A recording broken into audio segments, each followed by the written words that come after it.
राधे राधे प्रिय दर्शकों। बुढ़े पुलिस बुला कर लाया है, अब तो तेरी खैर नहीं, कहकर कविता अपने ससुर को घसीटते हुए स्टोर रूम में ले गई।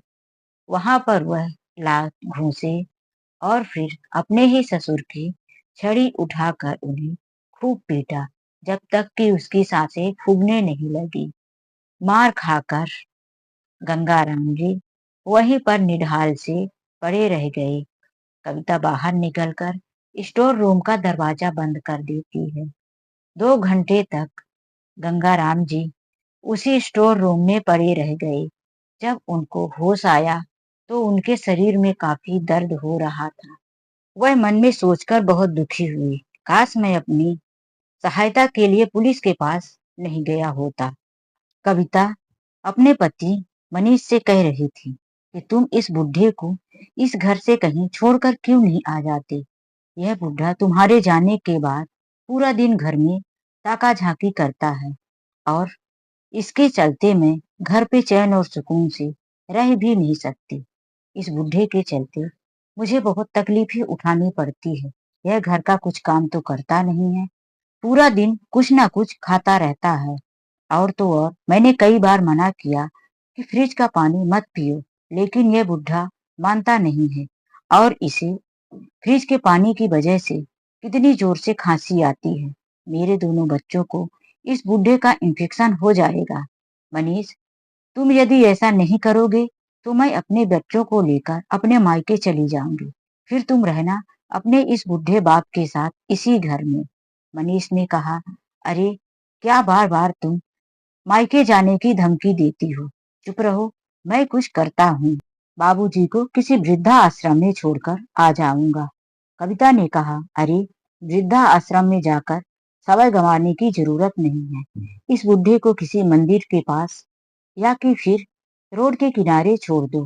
गरीबों के साथ बैठकर भीख मांगकर अपना गुजारा तो कर ही लेगा। इस बुढ़े के शरीर से कितनी बदबू आती है, कपड़ों में ना जाने कितने कीड़े पड़ गए होंगे, कितने कपड़े समेट कर एक साथ पहना रहता है। मनीष ने कहा, ठीक है बाबा, आज रात तो रहने दो, कल कुछ ना कुछ करता हूँ। दूसरे दिन सुबह गंगाराम उठकर घर से सुबह सुबह ही चले गए, क्योंकि उन्होंने अपनी बहू और बेटे की सारी बातें सुन लिया था। गंगाराम घर से निकलकर सीधे पुलिस चौकी चले गए। वहां पर वह 2 घंटे तक बैठे रहे। तब जाकर उन्हें अपनी रिपोर्ट लिखाने का मौका मिला। पुलिस इंस्पेक्टर बोले, क्या हुआ, किसने परेशान किया? गंगाराम बोले, मेरी बहू और मेरे बेटे मुझे घर से निकाल दिए हैं। पहले तो इंस्पेक्टर साहब सोचे कि इस बूढ़े व्यक्ति का मानसिक संतुलन ठीक नहीं है। फिर उन्होंने उनके लिए पानी मंगवाया और बोले, आराम से बैठ जाओ, फिर बताओ क्या तकलीफ है। गंगाराम जी कहने लगे, साहब, मेरे बहू और मेरा बेटा मेरे वृद्धा पेंशन का पैसा मुझसे छीन लेते हैं। मेरी बहू मुझसे घर का सारा दिन काम करवाती है। दोनों टाइम जूठे बर्तन मैं धोता हूँ, घर की साफ सफाई करता हूँ और जो घर में बचा कुचा बासी भोजन वह रहता है मेरी बहू मुझे लाकर देती है। कभी वह मुझे ताजा और स्वादिष्ट खाना नहीं देती। यदि घर में काम करते समय कुछ गलती हो जाती है तो वह मुझे मारना शुरू कर देती है। अब इस बूढ़े शरीर में इतनी जान नहीं रही कि मैं सारे काम सही तरीके से कर पाऊं और जल्दी करूं। काम लेट होने की वजह से भी मेरी बहू मुझे मारती है। यहाँ तक कि कल मेरे बहू और बेटा मुझे घर से निकाल कर किसी मंदिर रोड पर या कि फिर वृद्धा आश्रम में छोड़ने की प्लानिंग बना रहे थे। साहब, वह घर मेरा है। मैंने अपने खून पसीने की कमाई से मेहनत करके उस घर को तैयार किया। अब मैं वह घर छोड़कर कहीं नहीं जाऊंगा। आप मेरे बेटे और बहू को पकड़ लीजिए। एक बूढ़े व्यक्ति की इस तरह से दर्द भरी बातें सुनकर इंस्पेक्टर साहब तुरंत उनके साथ उनके घर पहुंच गए। घर का दरवाजा खुलते ही सामने कविता खड़ी थी। इंस्पेक्टर साहब ने पूछा, क्या आप ही इस बूढ़े व्यक्ति की बहू कविता हैं? हाँ हाँ साहब, मैं ही इनकी बहू हूँ। लेकिन आप यहाँ क्यों आए हैं? इंस्पेक्टर साहब ने कहा कि इनका कहना है कि आप अपने ससुर को खाना नहीं देती, इस उम्र में घर के सारे काम करवाती हैं। इनके वृद्धा पेंशन के पैसे इनसे छीन लेती हैं और इन्हें घर से निकालकर किसी मंदिर पर या कि किसी सड़क पर या कि इन्हें वृद्धा आश्रम छोड़ना चाहती हैं। यह इनका घर है, आप ऐसा कैसे कर सकती हैं? कविता ने कहा, साहब आप भी किसकी बातों में आ गए?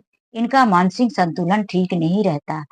आप घर पे अंदर आइए, मैं आपको सारी बातें बताती हूँ। देखिए, यह रहा मेरे ससुर का कमरा। ससुर का कमरा इस तरह से सजा हुआ देखकर इंस्पेक्टर साहब भ्रमित से हो गए। फिर कविता ने कहना शुरू किया, साहब यह तो जवानी के उम्र से ही बहुत ही बेकार इंसान हुआ करते थे। इनकी नजरें भी ठीक नहीं है। जब इनका लड़का घर पर नहीं होता तो यह हर पल मुझ पर गंदी निगाह डालते हैं। यहाँ तक कि यह अपने कमरे में नहीं बैठते, बार बार उठकर मेरे कमरे या किचन तक झांका ताकी किया करते हैं। यह बात मैंने अपने पति मनीष से भी कई बार बताई, लेकिन मैं क्या करूं? यह मेरे पिता समान ससुर हैं। मैं इन्हें घर से निकाल तो नहीं सकती, लेकिन मैंने अपने पति को कहा है कि अपने पिताजी को समझा दे, वह ऐसा ना करे। मैं एक शरीफ खानदान की लड़की हूँ। और रही घर के काम करने की बात, इंस्पेक्टर साहब, मैंने घर में एक नौकरानी लगा रखा है। फिर मैं ससुर से काम क्यों कर पाऊंगी? इनके तो खुद ही हाथ पैर कांपते हैं। अपना खुद का काम ये कर नहीं पाते तो घर का काम कैसे करेंगे? इतना कहकर वह आवाज देने लगी, लता बाहर आओ तो। तभी एक 25-26 साल की लड़की किचन से बाहर आई और कहने लगी, साहब देखिए, यह हमारे घर की नौकरानी है। यह बाबूजी की सेवा करती है, साथ साथ घर के सारे काम करती है। मैं अकेली दोनों बच्चों को संभालना और ससुर की सेवा करना, घर के काम करना नहीं कर पाती थी। तो मैंने कहा, बाबूजी की सेवा अच्छे से नहीं हो पाती, इसीलिए फिर मैंने नौकरानी रख लिया। अब आप ही पूछिए कि क्या कमी है इन्हें? पूछिए, नौकरानी से जरा पूछिए। तभी लता ने कहा, जी साहब, मैडम जी ठीक कह रही हैं।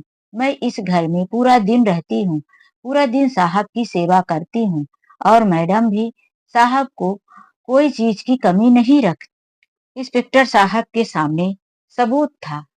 गंगाराम जी का कमरा साफ सुथरा और सारी सुविधाओं से भरा हुआ था। इसीलिए इंस्पेक्टर साहब भी कविता को कुछ नहीं कह सके। कविता ने ऐसा जाल बिछाया था, ऐसा पर्दा लगाया था कि गंगाराम जी अपनी बहू के गुनाहों को सही साबित नहीं कर पाए। इंस्पेक्टर साहब समझाकर चले गए, देखो, इन बूढ़े व्यक्ति को तकलीफ मत देना। गंगाराम जी को भी बोले, गंगाराम जी, जब आपको घर में कोई तकलीफ नहीं है तो फिर आप पुलिस का समय बर्बाद मत करें। यह आपका घर है, आपके घर का मामला है। आप अपने घर का मामला घर में रहकर ही सुलझा लीजिए, हमें और भी बहुत जरूरी काम है। इतना कहकर वहां से इंस्पेक्टर साहब चले गए।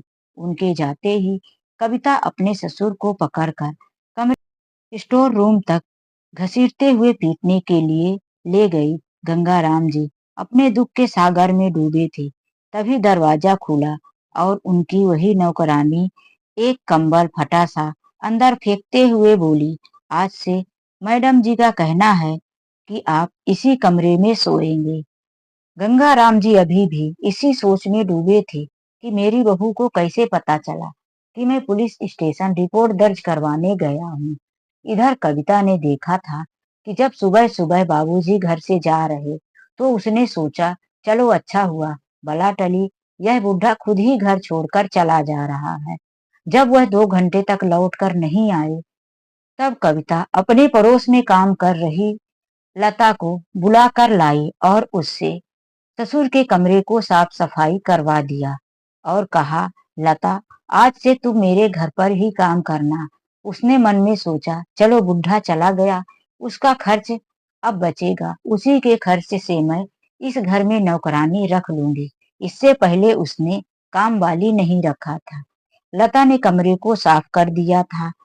कविता उस कमरे को अपना पर्सनल रूम बनाकर रखना चाहती थी, इसीलिए उसने उस कमरे में सारी सुविधाएं उपलब्ध करा ली थी। कविता जब खिड़की पर खड़ी होकर किसी से फोन पर बात कर रही थी, तभी उसकी नजर अपने ससुर पर पड़ी, जो पुलिस को लेकर आ रहा था। कविता ने लता को बुलाकर उसे पैसे का लालच देकर सारी बात समझा दी कि जब पुलिस आएगी तो तुम यही कहना कि मैं इस घर में काफी टाइम से काम करती हूँ और मैं इस बुढ़े की अच्छे से सेवा करती हूँ और बताना कि मेरी कोई गलती नहीं है। जैसा कि लता ने सारी बात पुलिस से बताई। पैसे के लालच में लता ने झूठ बोल दिया। शाम को जब मनीष घर वापस आया तो कविता ने बढ़ा चढ़ा कर मनीष से बताया, तुम्हारा बाप तो आज पुलिस लेकर आया था। आज अगर मैंने बात को संभाला नहीं होता तो अभी तक मैं घर में नहीं, पुलिस लॉकअप में होती। लेकिन मैंने ऐसा कोई गलत नहीं किया था जिसकी वजह से मैं बच गई। हाँ, और पुलिस इंस्पेक्टर भी तुम्हारे बाप को ही डांट कर गए हैं। मनीष ने कहा, अरे अब तो बाबूजी ने हद कर दिया। मनीष को इतनी फिक्र नहीं थी कि वह जाकर अपने बाबूजी से पूछे कि उनकी तबीयत कैसी है।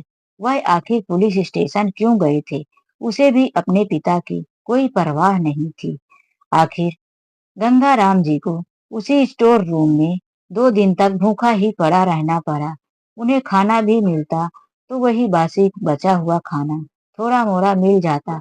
गंगाराम जी की जिंदगी अब बद से बदतर हो चुकी थी। बहू उन्हें अब घर के अंदर भी नहीं आने दे रही थी। एक दिन घर में कुछ अच्छा पकवान बन रहा था। देसी घी की खुशबू घर में फैल रही थी। गंगाराम जी अपने आप को रोक नहीं पाए और सूंघते सूंघते किचन तक पहुंच गए। कविता ने देखा कि बुढ़ा किचन में आ गया है। कविता दूर से भगाते हुए बोली, अरे बुढ़े, भाग यहाँ से, कैसी बदबू आ रही है। तेरी फिर से हिम्मत हो गई कि तू घर के अंदर आया है। बदबू आ रही थी इसलिए कि गंगाराम जी की तबीयत ठीक नहीं थी। मार खाने के बाद उनके शरीर में जहाँ छिल गया था वहां काफी जलन सी हो रही थी। उनसे पानी भी नहीं डाला जा रहा था। इसीलिए गंगाराम जी ना तो कुछ दवा लगा पाए थे और ना ही नहाए थे। वैसे तो उनकी एक बेटी भी थी, लेकिन उनके पास मोबाइल नहीं था जिसे वह अपनी खबर दे सके। एक आध बार गंगाराम जी ने कोशिश भी किया था मनीष की मोबाइल लेकर बात करने की, लेकिन कविता ने वहीं पर बैठकर अपनी नजरें गड़ाए हुए जब भी वह कुछ बताने की कोशिश करते तो आंख दिखाती या कि उनसे इशारों से मोबाइल बंद करने को कह देती और फिर उसके बाद उन्हें खूब डांट लगाती और मार भी खिलाती थी। इसी डर के कारण गंगाराम जी कभी अपनी बेटी से अपना दर्द नहीं बता पाए। जब भी उनकी बेटी मायके आती तो बेटी के सामने गंगाराम जी की खूब सेवा होती। उन्हें गद्दे पर सुलाया जाता और जो भी घर में पकवान बनता सबके साथ उन्हें खाने को मिलता था। लेकिन जैसे ही उनकी बेटी चली जाती तो कविता अपने ससुर से ब्याज सहित वसूल कर लेती, घर का सारा काम डबल डबल करवाती और खाने में उनकी वह सूखी रूखी भी बंद कर दिया करती थी। गंगाराम जी अपनी जिंदगी से बहुत तंग आ चुके थे। वह हर वक्त भगवान को ही कोसते रहते थे। लेकिन कहा जाता है कि भगवान के घर देर है अंधेर नहीं। शायद उनके बहू के पापों का घड़ा भर चुका था। एक दिन उनकी बहू अपने कमरे में जोर जोर से खिलखिलाकर हंस रही थी। गंगाराम जी स्टोर से बाहर दरवाजे पर ही बैठे थे। तभी उन्हें किसी पुरुष की आवाज सुनाई दी। गंगाराम जी ने सोचा, यह आवाज तो मेरे बेटे मनीष की नहीं है और इस वक्त मनीष कभी भी घर पे नहीं होता, तो यह मेरे बहू के कमरे से किसकी आवाज आ रही है और इसके साथ जोर जोर से हंस क्यों रही है। गंगाराम जी दबे पांव बहू के कमरे तक आए। कमरे का दरवाजा थोड़ा सा खुला हुआ था, पर्दा भी थोड़ा सा बंद था। गंगाराम जी ने धीरे से पर्दे को सरका कर देखा तो बहू किसी पराये मर्द के साथ बैठकर जोर जोर से हंसते हुए बातें कर रही थी। कह रही थी, अरे तुम डरते क्यों हो, उस बुढ़े को मैंने स्टोर रूम में इसीलिए शिफ्ट कर दिया है कि इस कमरे तक वह ना पहुंच पाए। उस व्यक्ति ने कहा, अरे तुम जितनी खूबसूरत हो उतना ज्यादा दिमाग भी लगाती हो, इसीलिए तो मैं तुम्हारे पीछे मरता हूँ। दोनों इसी तरह से बातें कर रहे थे। गंगाराम जी तो अपने बहू की इस तरह से बातें सुनकर शर्मिंदगी से भरे जा रहे थे। उनका खून खौल गया कि यह मुझे तो परेशान करती ही है, मेरे बेटे के साथ भी धोखाधड़ी कर रही है, मेरे घर की इज्जत नीलाम कर रही है। गंगाराम जी धीरे से किचन में गए। वह लड़की किचन में काम कर रही थी। गंगाराम जी को देखते ही वह बोलना चाहती थी, लेकिन उन्होंने उसे चुप रहने का इशारा किया। फिर उससे कहा, बेटा, तूने मेरे साथ जो भी किया है वह मैं माफ कर दूंगी। बता, मेरी बहू ने तुझे कितना पैसा दिया था झूठ बोलने के लिए? तू भगवान से डर। तेरे घर भी मेरे उम्र के तेरे पिताजी हैं। यदि तेरे पिताजी के साथ कोई ऐसा करे तो तुझे कैसा लगेगा? वह लता इस तरह से बातें सुनकर इमोशनल हो गई और कहने लगी, बाबूजी, मैंने जो भी किया मजबूरी में किया। उस दिन मैडम ने मुझे 1,000 रुपए देने के लिए कहा था। मेरे बाबूजी खुद ही बीमार हैं और मुझे पैसे की सख्त जरूरत है, इसीलिए मैंने उनके कहने पर झूठ बोल दिया। गंगाराम जी ने कहा, बेटा, मैं तेरी गलती को माफ कर दूंगा और मैं तेरे पिताजी की दवाइयों के पैसे भी दूंगा। मुझे वृद्धा पेंशन मिलता है, उसमें से मैं तुझे पैसे दे दूंगा। लेकिन तू मेरा साथ नहीं देती तो तू भी जेल जाएगी और तेरी नौकरी जाएगी, वो अलग से। लता डर गई थी। उसने कहा, बाबूजी, मुझे माफ कर दीजिए, आप जो कहेंगे मैं वही करूंगी। लता ने अपनी मोबाइल बाबूजी को दे दिया। बाबूजी छुपकर मोबाइल में उन दोनों की वीडियो बना लिए। बाबूजी को खुद भी शर्म आ रही थी उस वीडियो को देखने में, लेकिन इंसाफ के लिए उन्हें यह सब कुछ करना पड़ा। बाबूजी तुरंत उस वीडियो को मनीष के नंबर पर भेज दिए। नोटिफिकेशन तो मनीष को पहुंच गया था, लेकिन सोचा, पता नहीं कविता क्या भेजी है, लंच टाइम में ही देख लूंगा। जब मनीष लंच करने बैठा तो पहले उसने वही मैसेज ही देखा। वह उस वीडियो को देखकर दंग रह गया। उसके पैरों तले से जमीन सरक गई। उसने वही टिफिन छोड़ दिया और भागा भागा घर आया। जब वह घर पर आया तो उसने देखा कि उसकी पत्नी अपने दोनों बच्चों को तैयार कर रही थी ट्यूशन जाने के लिए। उसने पूछा, क्या कर रही हो कविता, कैसे मजा कर रही हो? कविता ने कहा, अरे, मैं भला कहाँ मजा करूंगी इस घर में। आज जो भी हूँ सब तुम्हारी वजह से, नहीं तो तुम्हारे पिताजी। अरे छोड़ो मेरे पिताजी को, देखो यह वीडियो। कविता वह वीडियो देखी तो सन्न रह गई। कविता ने कहा, अरे, यह वीडियो किसने भेजा है? यह सब झूठ है, यह सब गलत है। ये वह हकलाने लगे। मनीष काफी गुस्से में था। वह कविता के बाल पकड़ लिया और कहने लगा, साफ साफ देख, यह झूठ कैसे हो सकता है? इसमें अपनी शकल तो पहचान, यह तू है कि नहीं? कविता अब देखकर बहुत डर सी गई थी। उसने कहा, किसने भेजा है ये मैसेज, यह तो बताओ। तभी मनीष ने फोन करके लता को बुला लिया। लता समझ गई थी कि साहब ने वीडियो देख लिया है।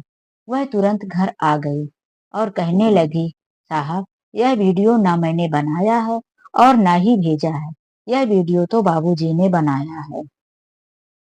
घर में जोर जोर से आवाजें हो रही थी। बाबूजी को भी समझ में आ गया था कि अब मनीष घर पर आ गया। वह भी निकल कर आ गए थे और कहने लगे, हाँ मनीष, यह वीडियो मैंने ही बनाया है, देख लो।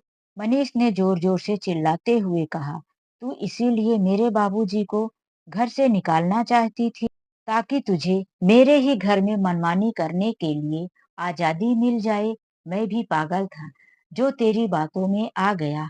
कविता गुस्से में अपने ससुर जी के गले को पकड़ लिया, दोनों हाथ से जोरदार उनका गला दबा लिया। तभी मनीष को भी गुस्सा आया। उसने अपनी पत्नी को पकड़कर 2-3 झापड़ जड़ दिया। कविता का हाथ ढीला पड़ गया और बाबूजी वहीं जमीन पर गिर पड़े। वह अपने गले को सहलाते हुए खांसने लगे। कविता ने कहा, बुढ़े, अब तो मैं तुझे जान से ही मार दूंगी। तू मनीष बाबूजी के सामने खड़े होते हुए कहा, खबरदार, अगर तूने मेरे बाबूजी को हाथ भी तो लगाया, निकल जा मेरे घर से। इस घर में तेरे लिए कोई जगह नहीं है। इतना कहकर मनीष कविता को धक्का दे दिया। बच्चे भी कमरे से निकलकर बाहर आ चुके थे। मनीष बच्चों को वापिस से कमरे में जाने के लिए बोल दिया। कविता रोती हुई वहीं काफी देर तक खड़ी रही। मनीष ने खुद ही हाथ पकड़कर दरवाजे से बाहर कर दिया और अपना दरवाजा बंद कर लिया। कविता दरवाजे के बाहर से यही सोच रही थी कि मनीष मुझे माफ कर देगा, लेकिन मनीष ने दरवाजा नहीं खोला और यही कहा कि तूने खुद ही अपना घर बिगाड़ दिया है, अब मैं तुझे कभी माफ नहीं करूंगी। वह बाबूजी को भी पुकारने लगी, बाबूजी मुझसे गलती हो गई, आप तो मुझे माफ कर दो, आप तो घर के बड़े बुजुर्ग हो। बाबूजी ने भी कोई जवाब नहीं दिया। उन्हें वह सारा दृश्य उनकी आंखों के सामने घूम रहा था जो उनकी बहू ने किया। जब उसे घर से उम्मीद टूट चुकी थी, तब वह अमित को फोन लगाई और बताई कि अमित, तुम्हारी वजह से मेरे साथ ऐसा ऐसा हो गया है, तुम आओ और मुझे यहाँ से लेकर चलो। अमित ने कहा, कविता यह तुम्हारे घर का मामला है, तुम खुद ही सुलझा लो, वैसे भी मैं काम से बाहर आ गया हूँ, मैं अभी 1 महीने तक घर वापस नहीं आने वाला हूँ। कविता उसकी बातें सुनकर वहीं सन्न रह गई। वह अब महसूस कर रही थी कि उसने कितनी बड़ी गलती की है, अपने ही पैरों में खुद ही कुल्हाड़ी मार लिया है। कविता की आंखों से लगातार आंसू बहे जा रहे थे। आज उसके साथ ना उसका घर, ना उसका पति पति और ना ही उसके बच्चे। यहाँ तक कि अब कविता के लिए सर छुपाने को जगह भी नहीं थी। वह शर्मिंदगी से मुंह दिखाए तो कहाँ। इसीलिए कहा गया है दोस्तों कि हमेशा अच्छे कर्म करने चाहिए। बुरे कर्म भले ही कुछ दिन के लिए सुखद होते हैं, लेकिन उनका परिणाम जब सामने आता है तो इंसान कहीं का नहीं रह जाता। इधर मनीष भी अपने पिताजी के सामने बहुत शर्मिंदा था। उसने अपने पिताजी से बार बार माफी मांगी और कहा, बाबूजी मैं कविता की बातों में आकर आपको बहुत परेशान कर रहा था, शायद भगवान भी मुझे माफ नहीं करेंगे। तो दोस्तों, कहा जाता है कि कभी भी बूढ़े माता पिता को परेशान करके हम अपनी जिंदगी, अपनी गृहस्थी में खुश नहीं रह सकते। हमें अपने माता पिता को इतना खुश रखना चाहिए कि वह हमें अपने दिल से आशीर्वाद दे, ना कि उन्हें तकलीफ पहुंचाकर उनके दिल से निकली हुई बद्दुआ को लेना चाहिए। तो दोस्तों, यह कहानी आप लोगों को कैसी लगी, लाइक और कमेंट करके जरूर बताएं। तो चलिए मिलते हैं एक नई कहानी के साथ। आज के लिए बस इतना ही। राधे राधे। जय श्री कृष्णा।